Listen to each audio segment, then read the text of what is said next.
The World Trade Organization recently made an important announcement regarding country of origin labeling. Here to discuss that and other things going on in the livestock markets, Derrell Peel, our livestock marketing specialist. Derrell, let's start off talking about this ruling. What's going on there? Well, this was the WTO's ruling with respect to the U.S. appeal of the previous ruling, or the initial ruling, which basically the outcome is that the country of origin labeling as implemented in the U.S. Does not meet WTO standards. The WTO says it's fine for any country to do country of origin labeling, but it's all about the manner in which it's implemented, and in this case the ruling says that the U.S. implementation of COOL is unfair to our major trading partners in Mexico and Canada. So certainly it's not going away, it's just going to make some changes.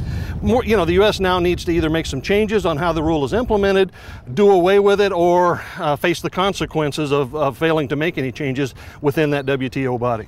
Okay, now of course right now the other big news for the livestock markets is the weather. Let's talk about what's going on in the country. Well, weather conditions have deteriorated rapidly, across the U.S. Right now, almost 3/4 of the U.S. is rated as abnormally dry or worse, and over 51% of the country is rated as having, moderate or more severe drought conditions. So even though in Texas and Oklahoma our conditions so far this year have been better than last year, conditions here are deteriorating rapidly and will catch up. But there's many other regions of the country, the West, the Midwest, just a widespread region, the Southeast, all have fairly serious drought areas. Now this year, are we better prepared than last year, starting out with smaller herds to begin with, and then maybe some better hay production?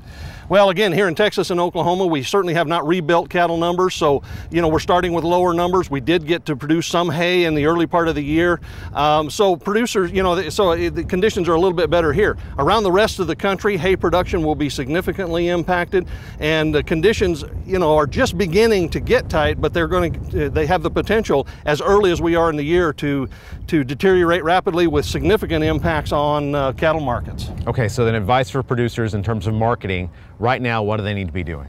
I think producers in any region of the country right now need to be looking at assessing what they have in terms of standing forage, hay supplies, and figure out how much time that gives them to make decisions. Obviously, there's still some hope that conditions will improve, and so you need to assess that and figure out a timeline of when decisions need to be made. The thing about this year compared to last year that's different is that last year, as severe as the drought was here in the Southern Plains, it had remarkably minimal direct market price impacts. This year, the drought is much more widespread, and the likelihood is that we will continue to see much broader based and potentially much more severe market impacts on cattle prices if the drought continues to worsen. All right, certainly something we'll keep an eye on. Derrell Peel, Oklahoma State University's Livestock Marketing Specialist.